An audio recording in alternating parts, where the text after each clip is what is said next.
Welcome everyone, and we have new guests today who have joined, and we are very happy to have them on board with us. And we look forward to a really great innings in the next forthcoming time. So I'm very happy to welcome Professor Amanat Ali, who is the guest. Uh, he's an authority on nutrition, food, and health, and there is a very distinct correlation between the three, which all of us know, but we tend to just push it in the background, or and sometimes we don't think much about it. So it is very scientific to know, to have very good insights about the relationship and to act accordingly in our day-to-day lives. So I would request Professor, our CEO, Professor Inamul Hussain, to start with this session. And welcome, Professor Inamul Hussain. Thank you very much, Professor Poonam Arora, the chair of today's webinar series, Professor Alam, the honorable speakers for today's webinar, Professor Amanat Ali, who will be delivering his research findings on what should we eat to remain healthy and active. The program coordinator, Professor Arora, distinguished NSRIC family members, distinguished guests, respected participants, administrators, organizers of NSRIC webinar series, families, distinguished ladies and gentlemen. Assalamu alaikum wa rahmatullahi wa barakatuh. Good morning, good afternoon, and good evening for those in the other parts of the world. I welcome you to this important webinar for being with us this morning through a live virtual Zoom link, sitting at your geographical location for next an hour or so. Today we shall learn from Professor Ali how we should live healthy, what should we eat to be healthy, what should be the daily life practices to be remaining healthy. And that's what exactly we want to be remaining in this world maybe forever. We want to hear from Professor Ali what can bring as a healthy food in this current technological era. Without further delay, I would request Professor Ali to start delivering his presentation by saying an Ayurvedic proverb, when diet is wrong, medicine is of no use. When diet is correct, medicine is of no need. Thank you so much. Professor Ali. Thank you very much, Professor Hussain. And I am going to have this presentation. It was long awaited, and I wish that you will enjoy my presentation. And I hope that it will be of interest to everyone, because what my topic is definitely is of the interest to everyone. I don't know how to share this my screen now with this. I have forgotten. I am going to share my screen. I hope that everyone can see it right now. And the topic definitely what I have selected as an introductory seminar is of general interest to everyone. What should we eat to remain healthy and active? And I will have the outline of this, my presentation, which I will share with you. I will introduce what is food, what is nutrition, and what is the food and what is a healthy diet. What is the difference between a food and a healthy diet? So lifestyle and dietary habits and how they are going to have their impact on health implications. Diet and disease relationship. Then I will talk about the risk factors of non-communicable and chronic diseases. And then I will talk about the energy balance, obesity, and chronic diseases in relation to, of course, our dietary and lifestyle factors.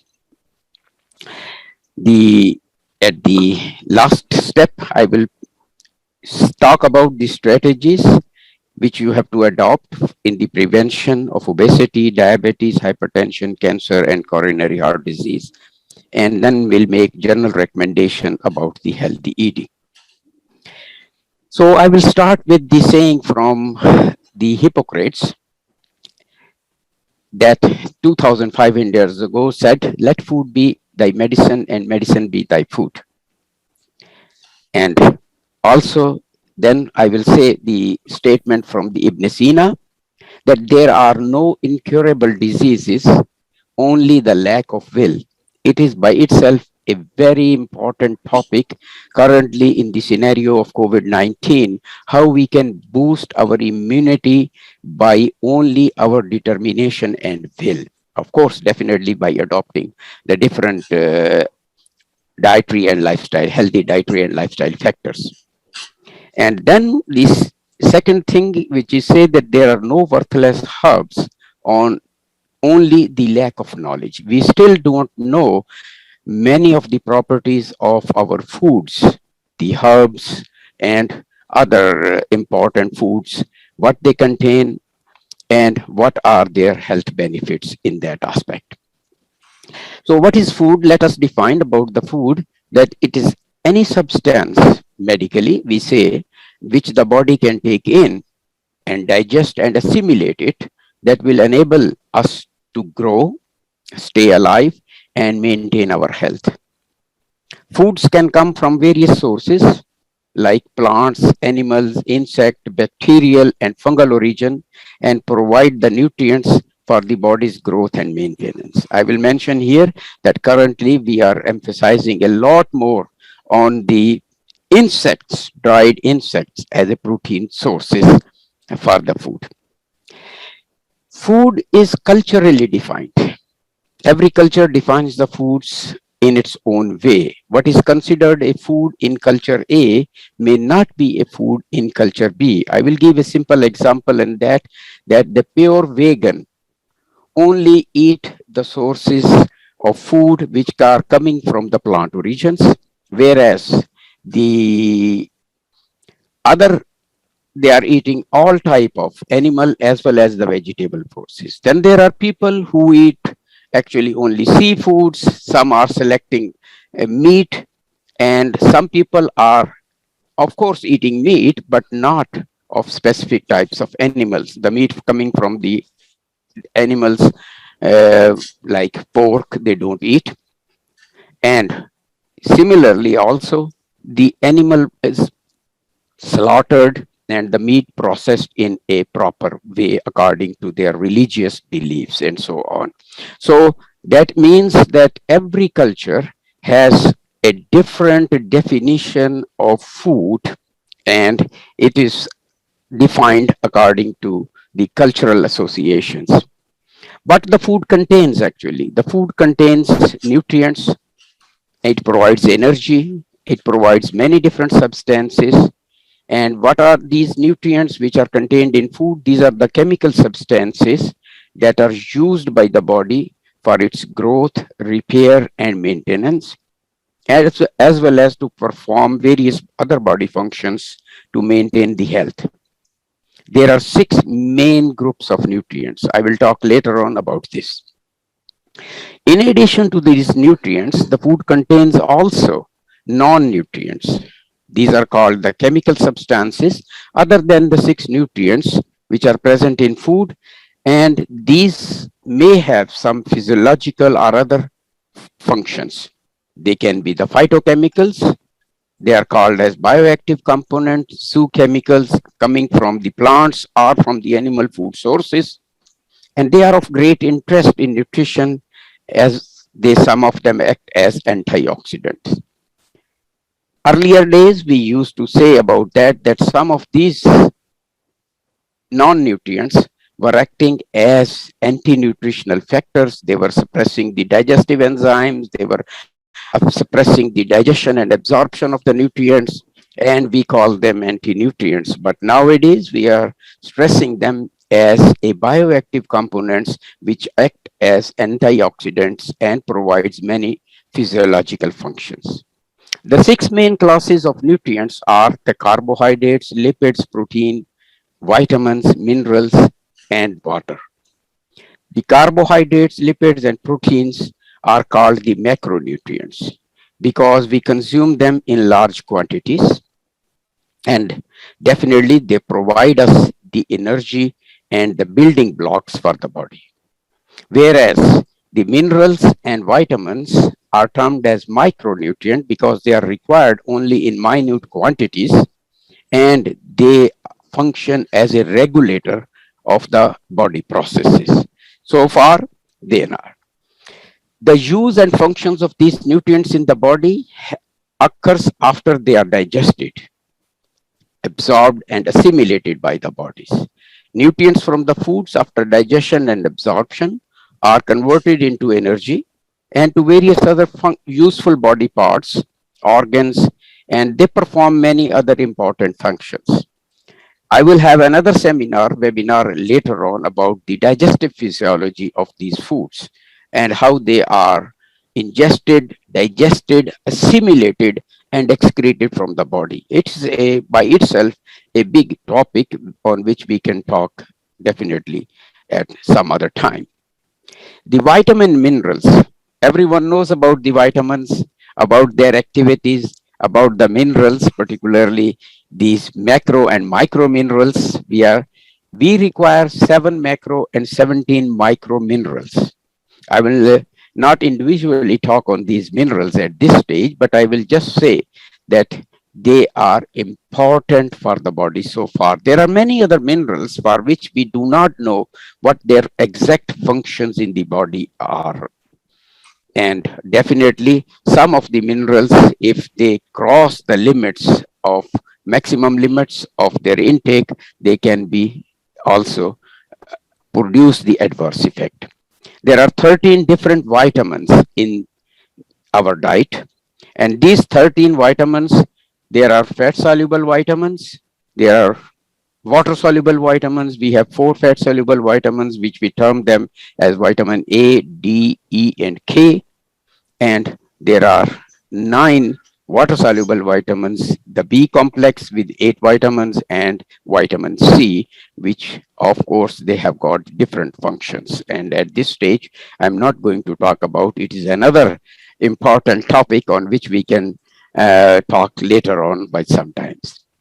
Then we have talked about the non-nutrients which are contained in food.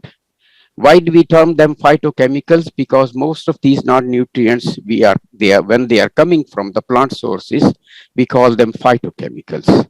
These phytochemicals give color, they give flavor to the foods. They participate in the processes which enable the plants to grow also. They provide plants with the protection against their insect and diseases and any other predators also. And they protect the plant growth definitely, and they are required by the plant. There are various types of these phytochemicals like sulfur containing phytochemicals which are present in cabbage, broccoli, cauliflower, Brussels sprouts, and other vegetable sources which may help us in protecting against the different type of cancers and other working as an antioxidants and oxidative stress. These phytochemicals and bioactive components of foods, they play important role as antioxidant, and most of you are very well aware about what antioxidants are, what is oxidative stress. Definitely, this is again another area where we have to ponder upon later in details at sometimes later. But today's talk, I am just confining myself about the basic concept. Now, let me make it one thing very clear. There is no good or bad food. Eating fried chicken occasionally isn't going to affect healthy diet. But eating fried food every day with no or little fruits and vegetable is a bad habit. So that means it is not the food itself that can be termed as a good or as a bad component, but it is the use of that which determines whether it is going to have the adverse effect or it is going to have the positive effect. Food is a basic need of humans, and access to sufficient supply of safe, nutritious food at all times that is needed for an active and healthy life, we term it as a food security for every human being on this earth. The food insecurity occurs whenever there is no or insufficient availability of safe, nutritious food or the inability to acquire it in a socially acceptable way. I will make only a small data statement here that according to the recent World Health Organization report, 842 million people, 1 in 8 in the world, are suffering from food insecurity. And definitely, it is an alarming situation, and we have to work on it to provide the safe and nutritious food to everyone living on this earth.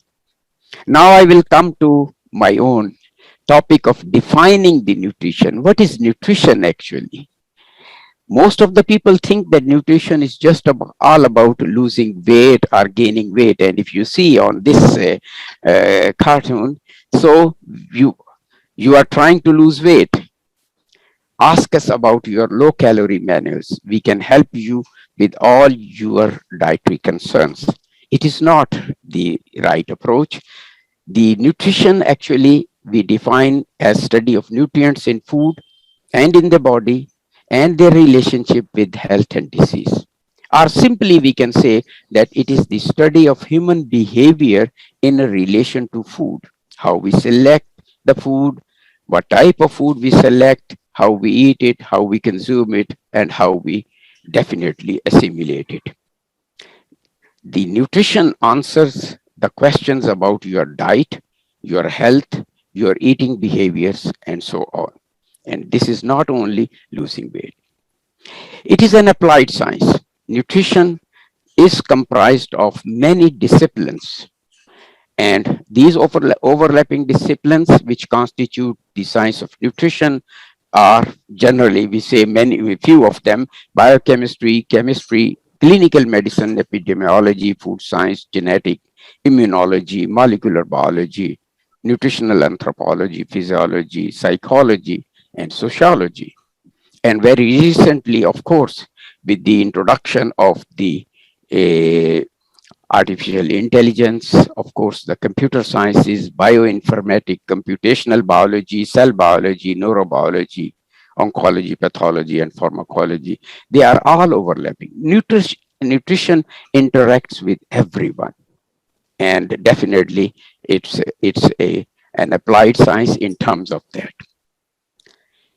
Nutrition in your life, how you eat it, diet is a mixture of foods that you eat. It is not the single food which you are going to eat, and there are many different type of foods which you eat every day.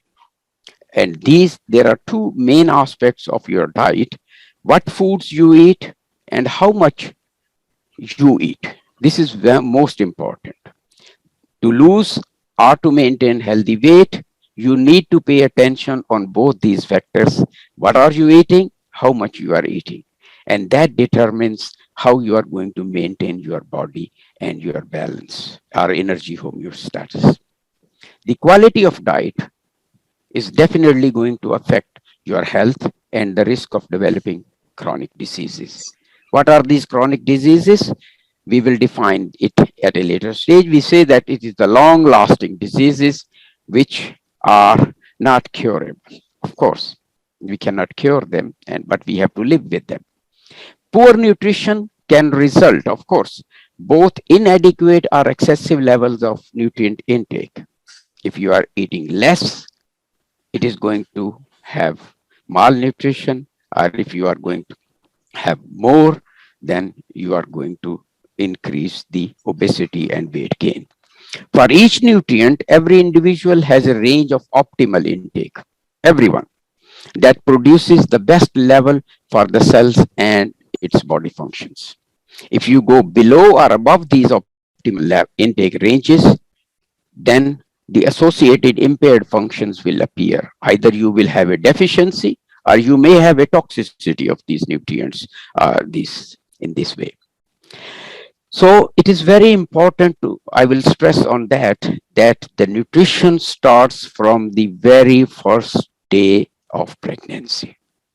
You have to start caring the first 1,000 days of the baby from the conception to after the birth to 2 years in that way. And malnutrition during the early growth and development stage can cause irreversible effects on the mental performance of the children. So there is an important aspect that we should start stressing on nutrition or healthy eating for the mothers as well as for the babies. And definitely, of course, as an adult stage, how you can be healthy and fit in your performance. 80 years ago back, we were just talking about the deficiency diseases. What type of nutrients are deficient in our diet? What diseases they are going to cause? And they were called as the deficiency diseases. For example, vitamin D deficiency was very common and it is still there. Vitamin D deficiency is very common, even in the sunshine countries also. Whereas the niacin deficiency that was in during the 1940s, the pellagra that is going to cause the disease. But nowadays, during in this current era, the current situation has totally changed. We are talking about the diseases of affluence. We have plenty of foods, and in that has created also, we name it as the diseases of affluence, and they are obesity, diabetes, hypertension, cardiovascular diseases, and cancer. And if you look at this answer, the people are going more for the pills and surgery once they become obese, rather than they go for having a lifestyle change in that way, their dietary and lifestyle changes, so that they can work on their hypertension, obesity, and other chronic diseases. And if you see that the current scenario during the last things, what have changed during the past few decades, it is the lifestyle and dietary patterns. What has changed now, this is just only a picture to show you about that, which way you have to go, whether you have to go for an healthy eating or for an unhealthy eating, whether you have to go for the exercise or for a or a, and definitely a this sedentary lifestyle. So if we see, these changes in lifestyle and dietary habit have brought serious health implications. We our lifestyle was active. Earlier days, we used to work very hard, and now we are going to have the sedentary lifestyle, and we are having a physical inactivity. Even also the changes in dietary habits, we were in the earlier days, we were using the traditional, naturally processed or unprocessed foods. Whereas currently we are going to have the Western style, unhealthy, ready-made and energy dense foods. And this shift in health related problems, which has brought us from the survival to lifestyle and diet related non-communicable or chronic diseases. And all these factors, changes in lifestyle, changes in dietary habits, these are the modifiable risk factors. They are under our control. I will talk about a little bit on the what are the modifiable risk factors and what are the unmodifiable risk factors which we cannot change. And but these are definitely we can change from active from sedentary lifestyle to active lifestyle back, and from the energy dense foods to traditionally natural and unprocessed foods. I will say we are what we eat. Of course, where we live, the air we breathe, our social interactions with the people, our lifestyle choices such as smoking, drinking, exercise, etc. Inherent metabolic and cellular activity. All these manipulates the biology encoded in our genes. We sometimes blame our genes too much, whereas definitely it is not the case. I will come back to that also. Of course, the genes have some impact on that. What is the secret of a healthy and productive life? I want to share a secret with you now. There is no secret to a long and healthy life. I was reading a recent article about that, that if you increase your sitting time of daily sitting time, then you are going to have more disease rather than if you are going to have some activity, some physical exercise, then you can add a few years to your own life. Even also controlling your diet, you can do that. Of course, that is definitely a lot more subject to discuss about that. Health and longevity are affected by diet, lifestyle, environment, and genetics. These are the main factors: your diet, your lifestyle, and the environmental and genetic conditions. Chronic diseases, of course, the diet and health lifestyle is in the environmental conditions there. And then they are the chronic diseases. These are the slow developing, long lasting diseases and may take many years to develop, and they are not contagious. You cannot transmit these diseases from one person to another. It is within your own body, definitely, and you don't see them because as they progress slowly and gradually, and at the end of 10, 20, 30 years, you feel that you are ending up with a chronic disease. They can be treated. Of course, you can treat them, but they cannot always be cured. So, as I was talking about, there are the two main important factors, and the studies have shown that the genes and the environment are associated with the development of cancer and other chronic diseases. And if you see this diagram, only 5 to 10% are the factors which the genes affect only 5 to 10% of the diseases, whereas 90 to 95% are the environmental factors. And these 90 to 95% are the, for example, alcohol drinking, obesity, infectious diseases, tobacco, diet. And the diet is the biggest component in these environmental factors. 30 to 35% of the diet influences the progression or the prevention of the diseases. Now, let me make another statement that we are not born knowing what to eat. It has not been actually coded in our genes that what should we eat. We are made free to select. We don't generally seek out the required amount of nutrient from foods which may or may be deficient, which may or may be excessive. So humans and the most animals will seek water and food, but not generally the best food. You seek food, you go for eating food when you feel hungry, but you do not have the built-in programming to select the best food unless they have learned how to eat a well-balanced diet. Right? So hunger, satiety, and thirst centers are located in the primitive brain. Only the level of blood glucose sometimes gives us a clue and influences our hunger. All other influences are the learned behaviors. What makes us like or dislike? The strongest influence is the food preferences. That is the learned behavior from the parents or from the environment.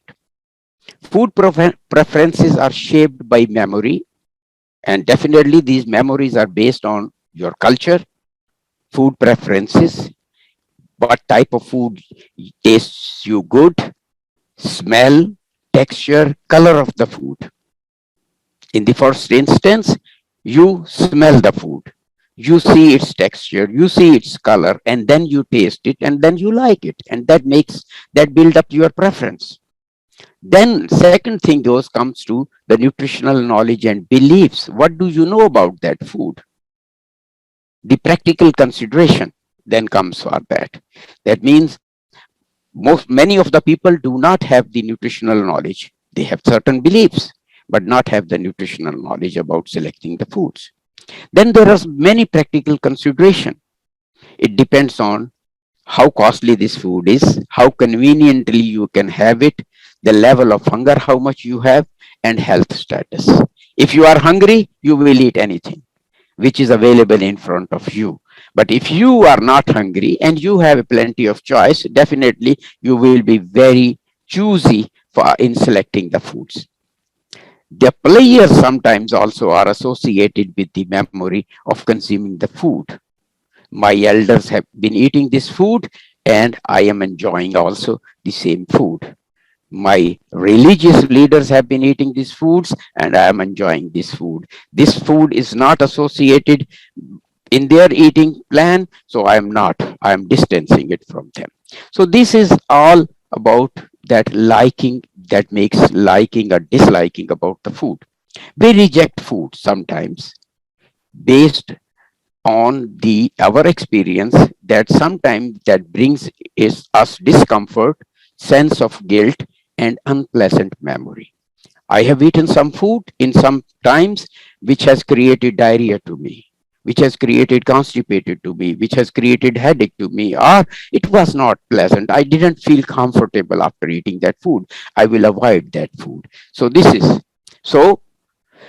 Of course, there are certain taste inheritance, which we say that, for example, the Asian people love to eat more salty foods as compared to the Caucasian people. But otherwise, it is all about in our memories, our liking and disliking, and that is from our culture, from our memories. How important is the food choice? People usually select food what is available. Definitely, you will make the choices what is available in front of you. If you select food with high fat and low in complex carbohydrate, the tendency of becoming fat, becoming obese is more, and definitely getting the disease, becomes higher. The health status of a population changes for the better or worse as the diet changes, for the better or the worse. So it is important to select the nutrient dense versus the energy dense foods. I'm introducing the two new terminology. What are the nutrient dense foods? What are the energy dense foods? So I will say there is no magic stick for unhealthy eating. So definitely, if we have a magic stick, so the nutritionist could use that and can say, okay, eat only this thing which is healthy, don't eat this thing which is unhealthy. So we have to get the people to eat healthy and be more active. We have to teach them and we have to ask them to learn about what should they do about this thing. How should they learn? Healthy eating is a learned behavior. And definitely the people who said, I put it here, that eating food that tastes good are not good for you. Enjoy your meal. Always enjoy your meal. Eating a healthy diet should be enjoyable. You can have all types of food and you can enjoy all these too. But more grains, adding to more grains to your food, a daily diet, of course, you will develop taste for the whole grains, which are more healthy, providing more nutrients, and that is why that you are going to be healthier in that way. The statement someone has made, where there is a will, there is a way. If you are not willing to learn, no one can help you. And if you are determined to learn, no one can stop you. So that means you have to learn how to eat healthy, how to eat healthful foods, how to eat nutritious food, how to eat a balanced food, and how to avoid the unhealthy food. Yes, parents can be the role model for the children. Of course, as I said, that the so the parents can be the role model for children in making healthy dietary and lifestyle changes. Definitely, as I said earlier, that healthy eating is a learned behavior and the children learn from their parents. If they are eating healthy foods, definitely they will develop the memories of healthy eating and they will enjoy in future healthy eatings. So be mindful in selecting healthy and nutritious food. And of course, I will talk about the the diet. plan on that. We were talking about the two terminologies. What are the nutrient dense and what are the energy dense foods? You have to select the nutrient dense foods rather than selecting the energy dense foods. It is, however, it's a big challenge. All processed foods are mostly nutrient dense foods, and all natural foods coming from fresh from the farm are of course unprocessed foods. Are, we call them, they are nutrient dense foods because they have not been processed, they have not been added, and they have not been actually added other energy substances into that. So I will give one example here, and the example is what is the nutrient density of the foods. If you have a cup of Coca-Cola and if you have a cup of skim milk, I will say which one you will select on the basis of the nutrient dense. If you see the foods that provide multiple nutrients in appreciable amounts relative to the calories are considered the nutrient dense. For example, whole grains, breads, vegetables, fruits, lean meats, etc., they are nutrient dense. Whereas the foods that provide an excess of calories and relatively low amount of nutrients are regarded as empty calorie foods. For example, soft drinks, right? Candies, sugars, French fries, cakes, fats, etc. So if you see here in this picture, the cola bottle, what is going to provide you, it is the calories only, and it has no nutrients in that. It's all the energy only. Whereas a cup of skim milk with the same amount of calories, the amount of calories in both of these are the same. It provides you protein, provides you vitamin A, C, B1, B2, B3, calcium, and iron. So that means it is a nutrient dense foods in that sense. So you have to start selecting the nutrient dense foods. I will give you another example. If you are making a good breakfast and you think you are enjoying your breakfast, you must have the lower energy density breakfast rather than the high energy density breakfast. Your food choice will determine your health status. Energy or nutrient dense foods. If you are having low energy density, so again, this is the example. The energy density is 1.1 kilocalories per gram of this food. It contains many different type of foods in combinations which provide you many of the nutrients which are required for your body functions. And here you have the same cup of tea with 2 donuts, and the energy density is 3.5 kilocalories per gram. So that means you are having the same amount of energy. They are all providing you, both of these breakfast meals are going to provide you 500 kilocalories, but one is more nutrient dense, the other one is the energy dense. So let's talk about a healthy diet. A healthy diet, it consists of a variety of foods which provide all the nutrients and calories that the body needs for its maximum performance and wellness. And once you have a healthy diet, it enhances the quality of your life and provides you the comfort, pleasure, emotional satisfaction, and helps to prevent the diseases. So a healthy diet consists of a variety of foods which provides all the nutrients, energy, calories that the body needs, of course, enhances the quality in that way. So it has the two components. There are two main characteristics of a healthful diet. It must be adequate and it should be a balanced one. Adequate means, which we talked about, that diet consisting of foods that together supply sufficient protein, vitamins, minerals, and enough calories to meet a person's daily need for the energy. Whereas the balanced diet means the diet that provides neither too much nor too little of nutrients and other components of food, fat, and fiber. Healthy diets in different cultures is differently expressed. Foods that contribute to healthy diets in different countries, For example, in Italian, you have the pasta with vegetables. In Thailand, you have rice noodles with vegetables. In Latin America and Mexican countries, you have maize-based dishes, arepas, tacos, tortillas, and various salsas. In the Pakistani, Indian, and Bangladeshi styles, you have the dal curry dishes with vegetables, chicken, biryani, and extra.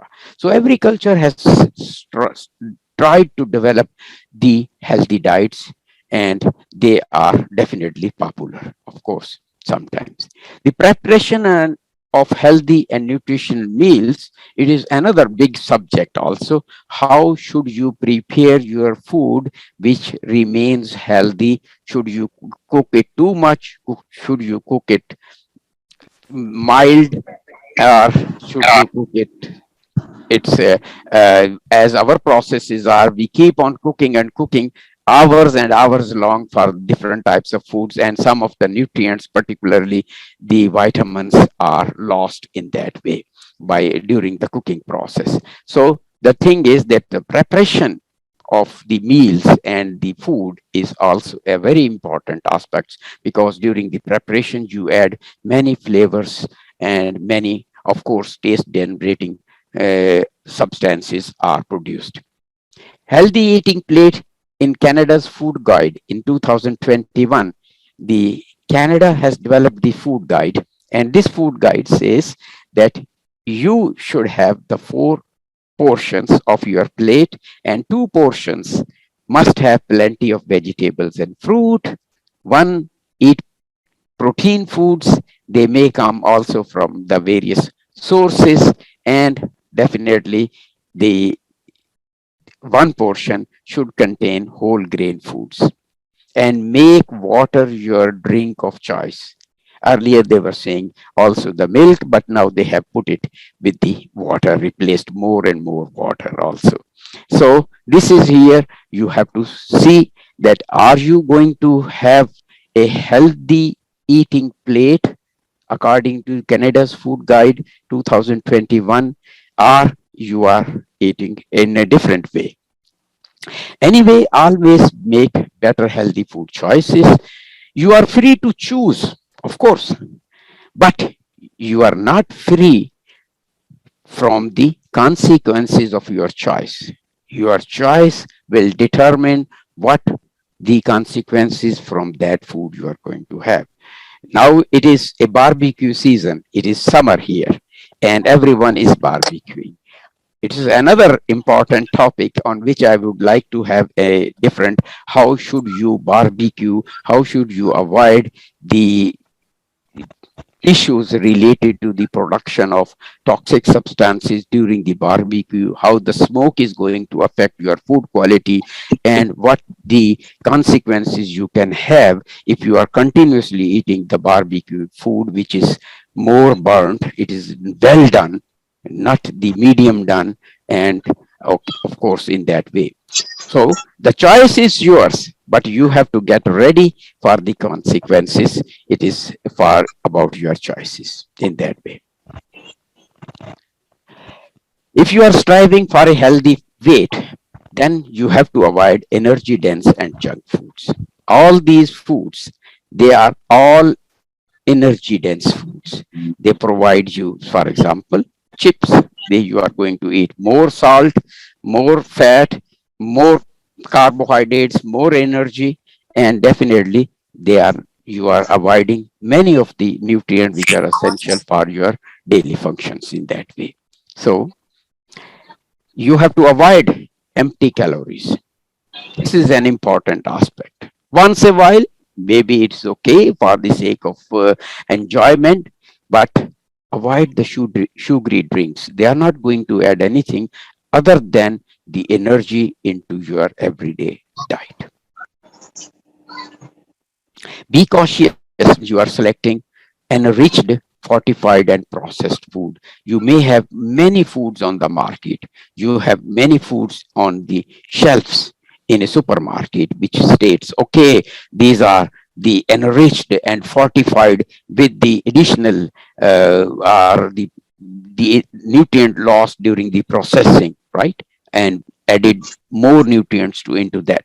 But you have to be avoid, and you must be very careful in reading the food labels. You must read food labels before selecting a food and eating it, because these food labels provide you the nutritional facts. They provide you who is going to make these foods. They have the different slogans. It says no saturated fat, no trans fat, and no cholesterol, right?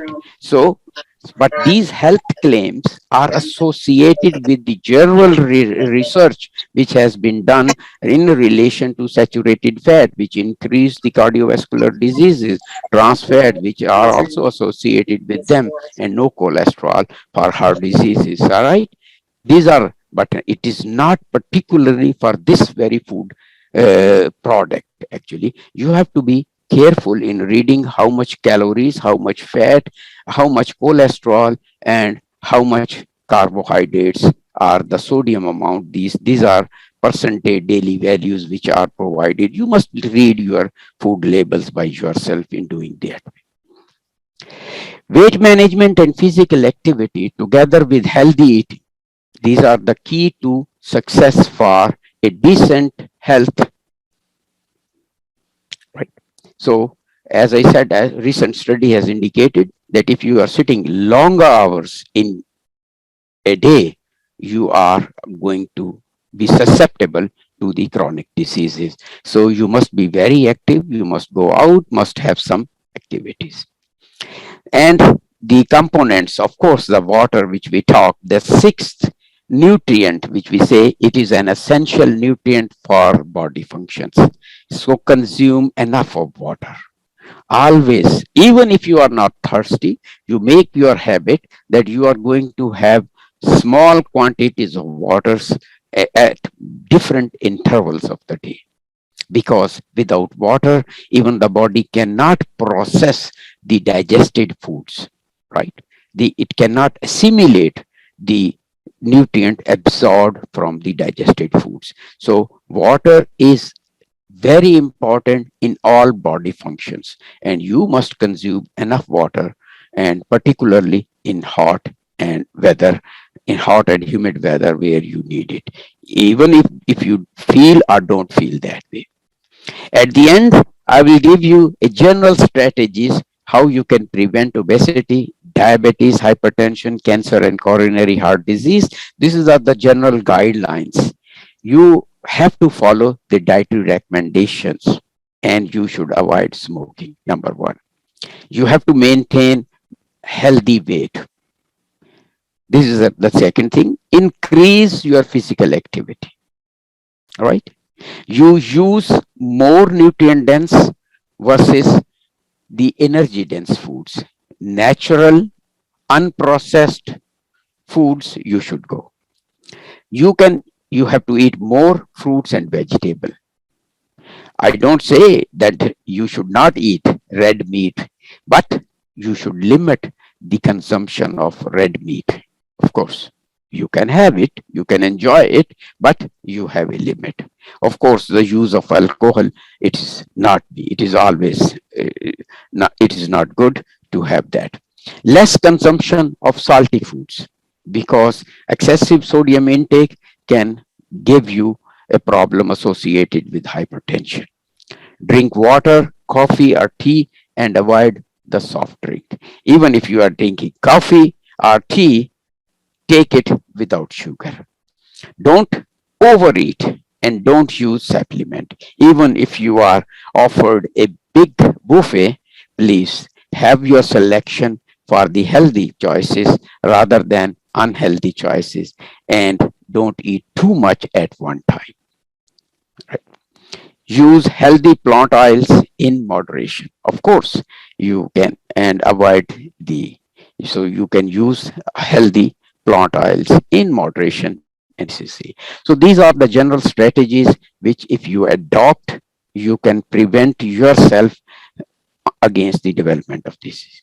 Then the general recommendation are just eat breakfast every day, eat a wide variety of foods every day, not one type of food, variety of foods every day. choose water or milk instead of soft drink or juice most of the time. Choose foods high in fiber like whole grains, fruits, and vegetables, and eat when you are hungry. Stop when you are full, and don't overeat. This is, of course, this many of these people follow this as a religious obligation, but sometimes it is not. Don't use food to make yourself feel better when bored, sad, or upset. The people have the habit that when they are feeling bored, when they are sad, when they are upset, either they eat too much or they don't eat sometimes. So this is there. So please control yourself in that way. Balance your food intake with your physical activity.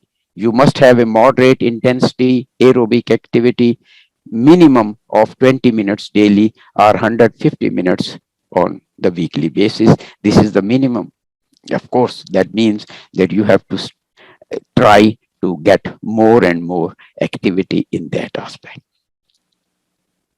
Thank you very much. This is all, and I will appreciate your questions, and I'm ready to answer any of the questions which you have in that. I hope that I have finished my presentation on time. It may be a little earlier or less. Thank you very much. Thank you so much. We are so delighted. You have told the truth, and this is the first NSRIC webinar series. I'm so happy to see our participants from around the globe. And mashallah, you are talking the talk of the people in their heart. Everybody on this earth, especially the people on eastern side, when they reach beyond 50 and near about 60, you'll see there is a bag, plastic bag on their hand. And I ask the question, what is this? This is medicine. I went to visit to somewhere, so then one of my sisters came to me, very politely told, please let me know what the tablets you take before you eat and what the tablets you take after you eat. I said, what? I don't have any tablet. I don't do anything. No, everybody is taking care. This is what we are, our country and our culture. So whatever you told, this is, I think that everybody knows what is to be done, but unfortunately, people, they are not practicing. So practice is so important, and you have highlighted every religion gave a lot of solution of how to maintain health. Okay, so there's a proverb says that somebody earns money throughout his life and spend all the money when he start getting sickness. So we should be very careful, and your discussion step by step, it is so wonderful. Liked it so much.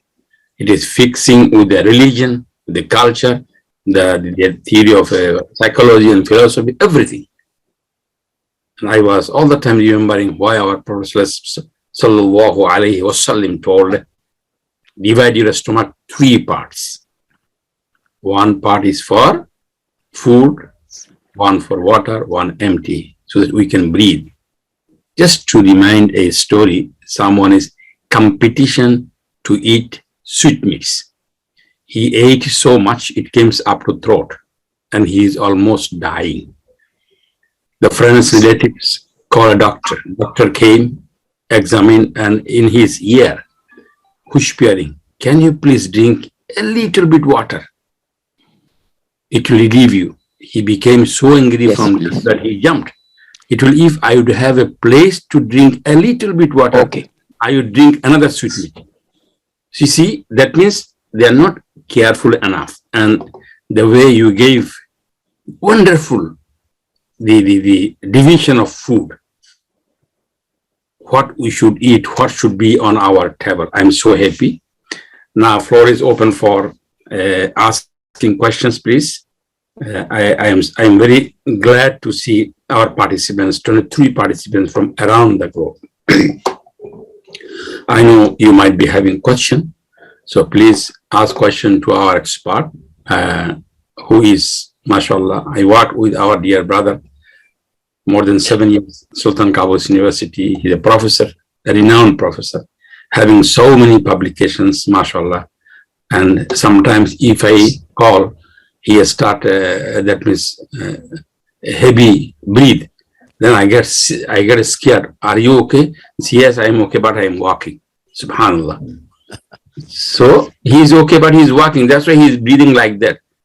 So what I'm trying to mean that this is practical. This gentleman is still walking mile after mile.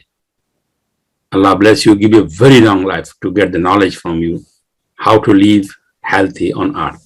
Please. Thank you very much. Thank you very much, Professor Nurul Alam. Thank you for your kind words, and definitely I'm ready to answer any of the questions from the audience, and I am happy that you made it to listen to me about this.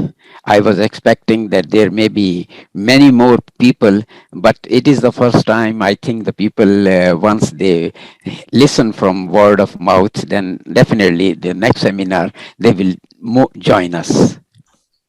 My name is Rana Ahmed, and I'm a professor of computer science and engineering at American University of Sharjah in United Arab Emirates. Well, thank you very much, Dr. Amat Ali, for a very nice and informative presentation. I really enjoyed it. I have a couple of quick questions. These days, we also hear about genetically modified food. And of course, sometimes we don't have control because, people tell us that, the seeds are being sort of manufactured by some big companies, and they, of course, sell these seeds to the farmers, and the farmers cannot make seed out of those after the crops is over. And of course, in the past, like 100 years back, we didn't have this practice. So what do you think of these genetically modified food, how it is going to affect our diets and nutrition in general? Thank you very much, Professor Rana, and asking that burning questions about genetically modified food, genetically modified organism, and of course we are bombarded with all the genetically modified things right now. I am not a big fan of genetically modified foods, but of course sometimes we see as that they are becoming the part of our life right now. Soya bean, for example, corn also, for example, even also the other crops also are coming as a genetically modified foods, and these are, of course, these genetically modified foods are propagated by multi-billion industries. And once you purchase that seed and you plant and produce the food, the next time you cannot save the seed from that production. That is one of the, you have to every year get the seed from these multi, that means these industries, and you are dependent totally on them. Earlier, the naturally produced foods were so that we used to produce the food and we used to save the seeds for the next plantation, and we were having the naturally processed. The genetic modification of the foods is always there. The genetics has played a very important role, but these were actually done on a smaller scale. They were done of course with the manual genetic, and now it is the in vitro genetic engineering which is going to take place. We are adding the genes which can make the plants more disease resistant, more salt resistant, more the water resistant, more heat resistant, and it can sustain against the environmental conditions. And that is what, and also definitely it can give you the bigger produce. We still have to wait for a long term, because it is not overnight. The studies which they have conducted about these genetically modified food are limited one on the animals. We have to see how they are going to affect over the in the longer run.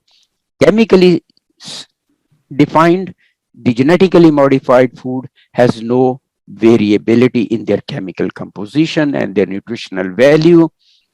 That's what they usually claim. But how they are going to affect our genes in the long term when we are going to consume these genetically modified food, I am still really myself very much confused, and I'm looking the ways and outs. Maybe in the next generations we will see it also, but we are not sure whether they are, but they are available.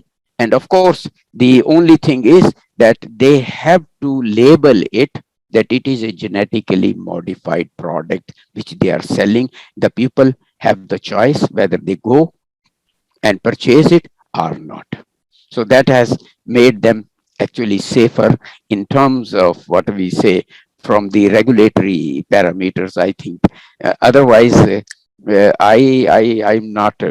I have no comments on that. So far, we are eating soybean, which is genetically modified, coming from Montana and the other companies, and we are eating corn. We are eating the oils. Of course, this is what we call it, the corn, the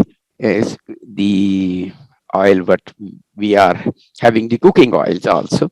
Then there are so many other food products which are coming. But the only requirement is that the legal requirement that the people have to label it and mention that this is a genetically modified food and it is your choice whether you go for it or not. I cannot say what consequence we are going to have. We have to wait many more years to see the consequences of these genetically modified food. Some of the foods like eggplants, it was genetically modified eggplants, and it was introduced in India and then it was withdrawn because it immediately produced the adverse consequences. So they have withdrawn it. But otherwise, the things are going so far so good. I hope that I am in a position to do that. But chemically spoken, they have the same chemical composition. Even sometimes they are better in nutritional composition as compared to the natural foods.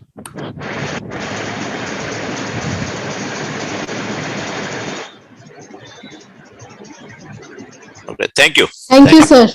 Welcome. Thank you so much for this comprehensive answer. That's although we are consuming these genetically modified foods and which may be nutritionally at par with the natural foods, but we are still not sure as to what the impact it has on our longevity and on the long term basis. Thank you, sir. So I think Professor Jalal has a question. Professor Jalal.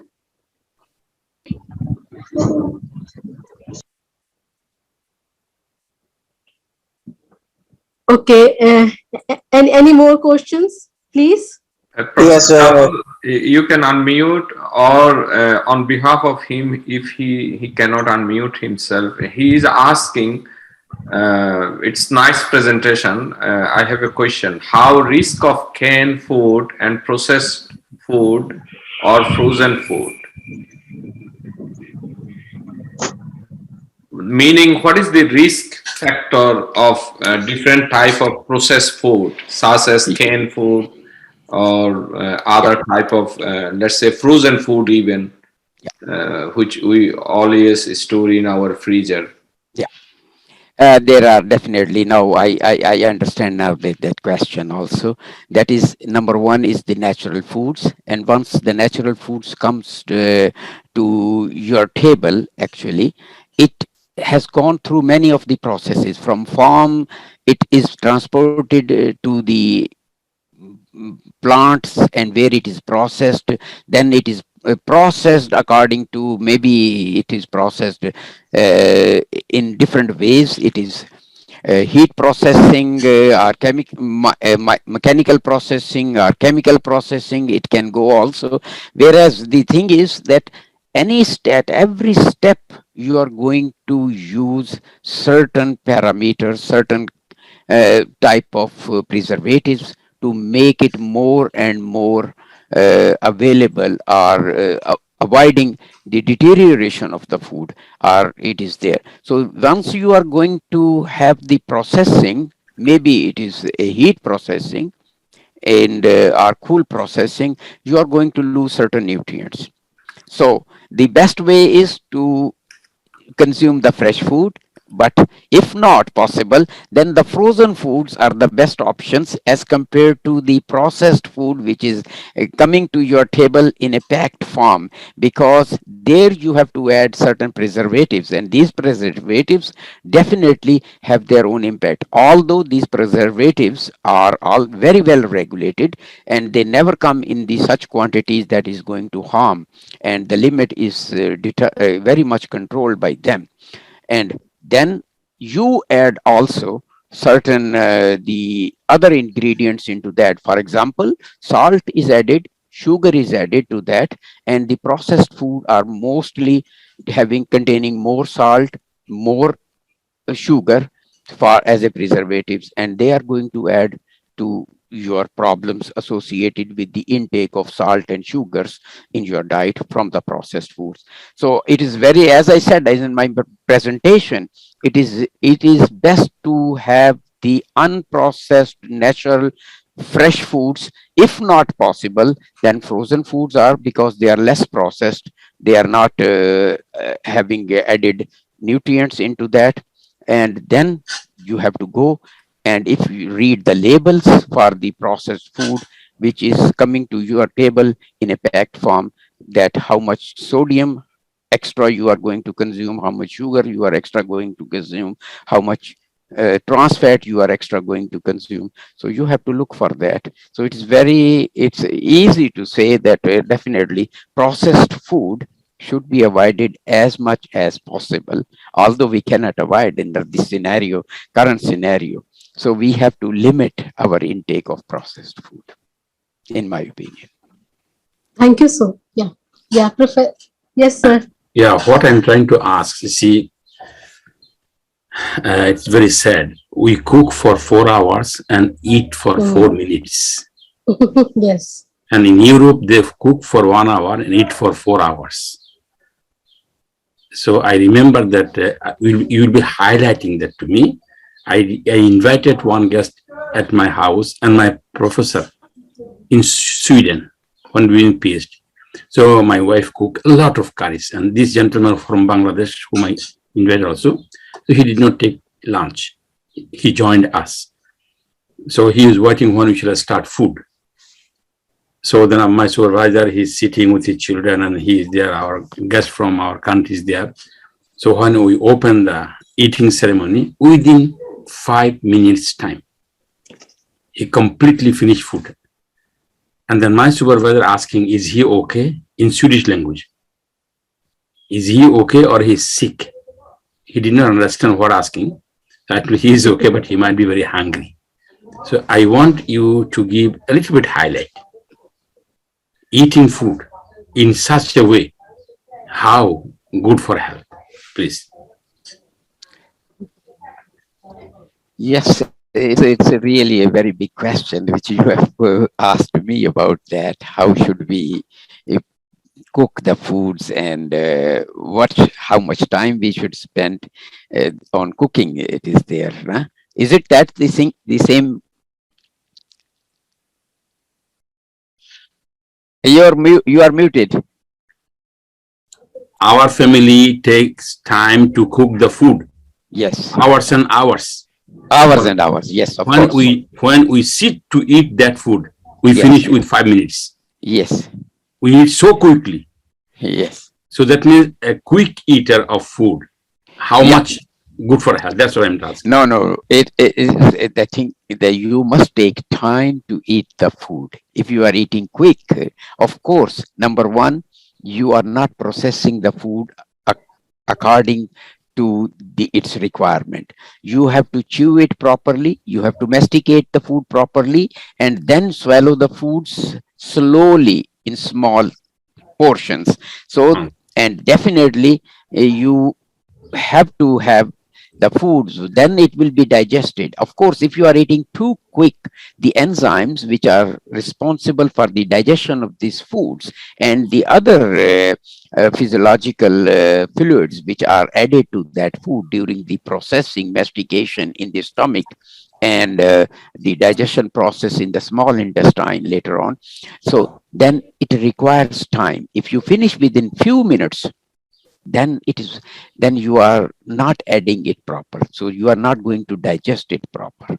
And that is I will advise you that you must take time. If you are taking too much time to cook it, you must also take a little more time to eat it properly, slowly, in small portions, so that you can add plenty of saliva into this, because as soon as you make moist it in the mouth with the saliva and then you process it, number one, it is easy to swallow, and then when it ends up into the stomach, then it is grinded there, and definitely there the hydrochloric acid and the pepsins are added to it, and the food starts, the first digestion process starts it, and then the final digestion ends up in the small intestine. So you have to take a little more time. Thank you so much. Thank you. That is what I mean to say. Thank Some people, of course, one I will add, I would like to add here, that some people say that do not drink water during while you are eating. Of course, definitely it is better to avoid too much water while you are eating, either in the middle or just before eating or after 1 or 2 hours of eating, so that the once you add more and more water, you are going to make it more and more, the action of the enzymes will be thinner and thinner and lesser in that way. So you have to avoid. You can definitely have some water, small sips of water if you want to swallow the food, but not too much of water while you are eating the food. Thank you. Thank Thank you. you, sir. Thank you, sir, for this explanation. We also have our Professor Dr. Ritun Kumar Barua with us, who is also an expert on food and nutrition. Sir, welcome. And sir, would you like to add anything? Okay. Okay. Okay, we have the next question is Mr. Hasnan. Please ask your question. Evening from Bangladesh, and assalamu alaikum to everyone. I have a question regarding eggs. Yes. In our country, we are in the habit of having eggs in different forms. Sometimes we have as a scrambled egg, sometimes fried, and sometimes boiled. I just want to know which one is more beneficial for our health. Yes. Egg as itself is a beneficial. Whatever the type you eat, it is your choice whether you make an omelette, whether you make a scramble, whether you are going to have a boiled egg in that way. It's not right. So the overall, the egg, it is not going to change. It is your choice of eating eggs. The eggs has got its own nutritional value. So I don't see, it is your choice of eating, how you prepare your eggs, in which form you prepare and which form you prefer. Some would like to have the half boiled, some like to have the full boiled, some like to have in omelette form, some like to have just only the scrambled eggs, some others only the fried eggs. So it's up to you. It's your choice. I don't see that that is going to affect the quality of the eggs and the nutritional contribution of the egg. Thank you. I think Professor Atiq Rahman has a question which you partially answered, Professor Ali. For our audiences, if you may elaborate on it. The question was, microbial contamination can be a major issue with fresh vegetables. So Yes. What normally we should do? Yeah, the thing is that is there always. Salmonella, that is, and E. coli are the issues actually related to fresh vegetables once you are harvesting, particularly the salad and the other one. These type of vegetables you cannot sometimes process, you cannot cook the salads and so on. That the only thing is that you have to properly clean them with fresh water to avoid it. And otherwise, the vegetables are mostly cooked, they are boiled, they are fried, and they are prepared in many different ways. And once they are cooked, definitely you can avoid the contamination. But the vegetables which you cannot cook, or which you are not going to cook, they must be properly cleaned and washed, and definitely should come from the area which is salmonella and E. coli free area. That's why sometimes these type of salads are withdrawn, and you should not keep it for a longer period of time, because then they multiply very quickly. So this is the most important aspect in that way. Otherwise, there is no definitely microbial contamination. If you are using the compost material for producing the vegetables, there are more chances that from these compost, you say that it is organically grown, but it is in other way around, you are going to add the contamination into that. So sometimes it's very difficult. So you have to clean it properly. And everything, whichever you are going to use, you should clean it. If you cannot peel, you must wash properly. This is, otherwise the peeling removes the upper surface, and you can avoid much of the contaminations and pollutions impact on that, environmental impact on that.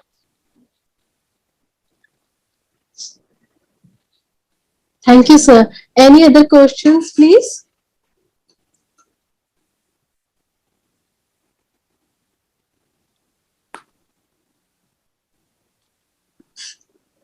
Thank you very much. Hello. Hello, yes. Hello. Yeah. I would like to thank you for a nice presentation.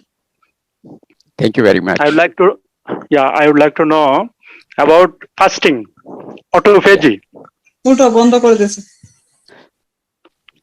do you think about autophagy? He didn't mention about fasting, intermittent fasting or autophagy. Yeah, definitely. I didn't mention, because definitely it is a big aspect by itself. The fasting in every religions, you are going to have the fasting. In the modern scenario, you have giving it a name of intermittent fasting, and yes, then later the terminology of autophagy. Of course, while you are fasting, definitely then you are going to utilize your reserves, and that is there. It is a big topic. I can talk on that topic also sometimes in another seminar on fasting, intermittent fasting, what is the best for health and how this is going to impact. But anyway, the fasting, one thing I must say, that fasting in any form is going to have a beneficial effect on the body's physiological functions, and you should be very careful. You should not go for long fasting. Even it has been avoided that a continuous fasting, except the month of Ramadan in Islam also, where there is a 30 days fasting is mandatory for every Muslim, continuous fasting. Otherwise, it is said that only twice a week, once a week, or you have to leave one day and then fast, and then next day you have to eat, and then next day again fast. So that is there. That means continuous fasting is not. And the fasting has shown that usually if you reduce the energy intake by 40%, you can add 10 more years to life. This is another important issue. For example, if your requirement for energy intake is 2000 calories per day, and you reduce it about 40% of that, but definitely you will live with that you can add to your age. Fasting has been proven in many of the studies that it leads to longevity. I will talk on that, but it is really at this stage, my intention was not to go on the fasting. It was just the introduction of food and nutrition. What is there? What are the components of the food, and what are the composition? What is the composition of a healthy diet, and what is adequate and a balanced diet, and how you can select the food. And as it is a learned behavior, how you learn and how you make your decisions about the selecting the healthy food. That was my main intention in this seminar. Thank you. My another question. Yes. Sorry. If someone become ill for their wrong foods, Yes. wrong habits, how can you make them cure using your lifestyle and healthy food? How? Yeah, very simple actually. If you become ill, definitely that means, as I said actually, that the chronic diseases, the long lasting diseases, they are not curable. You can treat them, but they are not curable. So you have to slowly and gradually change your lifestyle and dietary habits and start eating the foods which are going to have the adverse effect on your body, the nutrient dense rather than the energy dense foods. So, and only way, if you are having the hypertension, start eating the foods which are giving you less sodium contribution. So that is one. High fiber content, no saturated fats into that and trans fats into that. So that is the way only. You have to make a long scenario. There is no actually hard and fast treatment plan in that way, only just because these diseases are created over the years and years and years, right? They take long time. So you don't expect that they will be cured overnight. So you can reduce them, you can prevent them, but you cannot cure them. This is the issue. There is again another interesting research which is coming up nowadays, that the diabetes, definitely it's going to be a major disease now in the world. And pre-diabetic condition, you can reverse the pre-diabetic condition by just changing your lifestyle and dietary habits. And even full-blown diabetes, there are some studies which indicate that even the full-blown diabetes can be controlled by avoiding the nutritional, by making some good nutritional strategies and avoiding certain foods and using the healthy life and lifestyle habit, and fasting is one of them. Thank you, sir, for such an enlightening presentation and Thank such you. insightful answers. We are really grateful to you for coming here, and it is a very knowledgeable session where we can continue still for a very long time, because there are so many threads that can follow up from here. But for lack of time, I would express my gratitude to you and request Professor Inamal Hussain to talk to everyone. Thank you very much again, Professor Aurora, and special thanks and special honor from NSRIC on behalf of all family members to Professor Ali. So we have two announcements.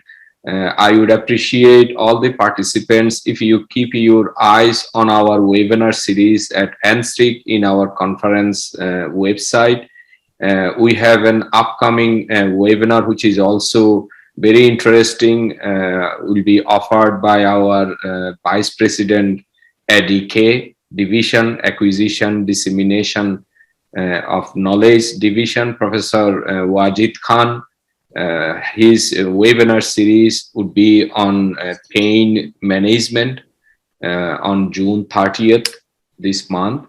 And another webinar I will be delivering mid of July on how to write a high impact research article in the scientific journal for the scientific community people. So I welcome all of you. If there is a possibility, you join with these two upcoming webinar series. Thank you very much. Thank you, sir. I would request our Vice President, Professor Noor Alam, to share a few words with us. Sir, you are muted. Thank you, Puno. Thanks for your wonderful organizing this meeting. It is just a pleasure to chair this wonderful session of webinar. As I told you that we should be always careful about the food habit. And I noted, unfortunately, we finish our life when we near about 60. And European people, they start their life when they come near 60. So this is the difference. I found this is because of the food habit. So it's a wonderful talk.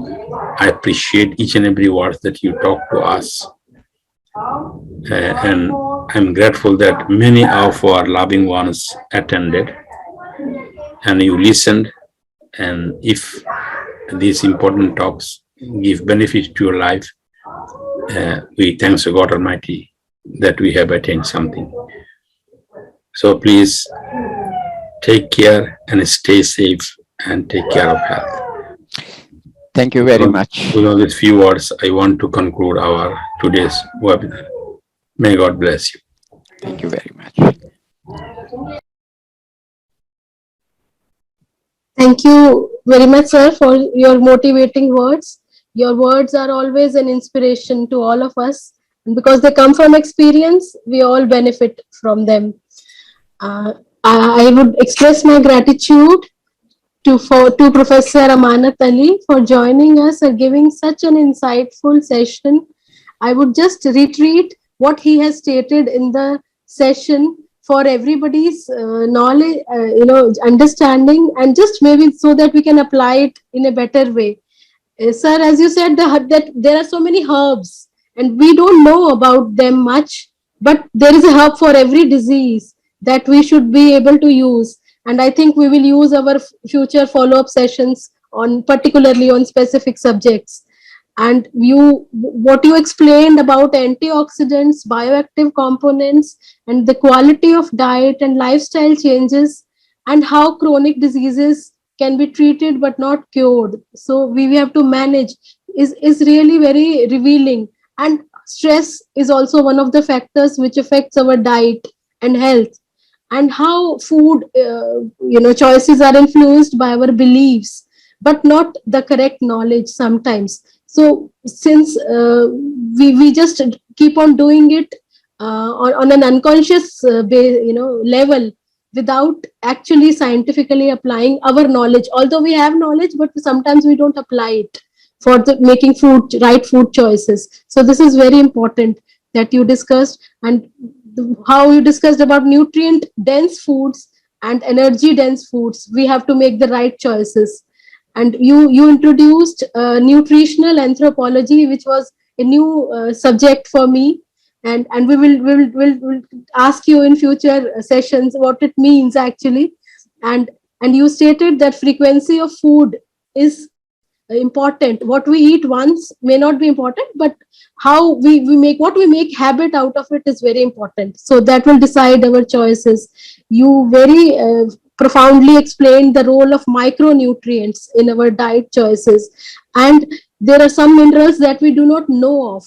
That is also an research based revelation which I did not know earlier. Then the role of phytochemicals in protecting us from maybe cancer types of diseases. So this is we are really thankful to you, sir, for holding such insightful sessions, and we will make follow-up sessions on these particular specific subjects with you, sir, and all of us will benefit from your lectures. Thank you so much for joining us, sir. Thank you very much for giving me the opportunity to present my ideas on this food and nutrition.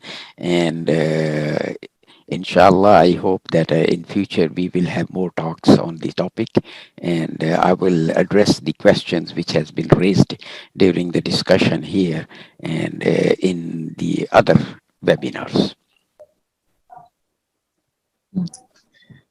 Thank you, sir. Sir, Professor Alam, is there anything else? With all those good words, mashallah. Rabbi Karim, Allah subhanahu wa ta'ala bless you give you a long life and excellent health. Thank you. Give us tawfiq to follow what you told. And all these are from modern science, from religion, from all other aspects you talked. We are very much grateful to you. NSRIC is grateful to you and your family. And thanks to our CEO who kindly arranging all these wonderful sessions. As you know, it is a short time. Many are not used to webinar. So in future, we are going to get more participants to join. I know, I understand that many of us, suppose now the next course, which will be talking about the research, this will be on a specific person, what our CEO will be talking. A general level of people might not understand what he was talking about. So topic to topic things will differ. So that a layman who is not aware of this or is not attached with education, very much attached with food, because every day they are eating. So that's why it will differ from person to person, topics to topics, nothing to get worried or frustrated. Even if we can reach even a single person with our good words or activities, and that is our success. May God bless you. Thank you so much. And thanks to Aurora from Delhi. And it's very hot there while we are suffering because of the flood and water. Millions and millions of people are stunned. They are suffering. They lost their home, the house, and then all these properties and animals, and many children and boys, they died. So we all wish all the best to get rid of the natural calamity on their side of India and Bangladesh. And we wish you all the best. With this, I want to conclude the seminar. Thank you so much. Thank you very much. Thank you, sir. Thank you, sir.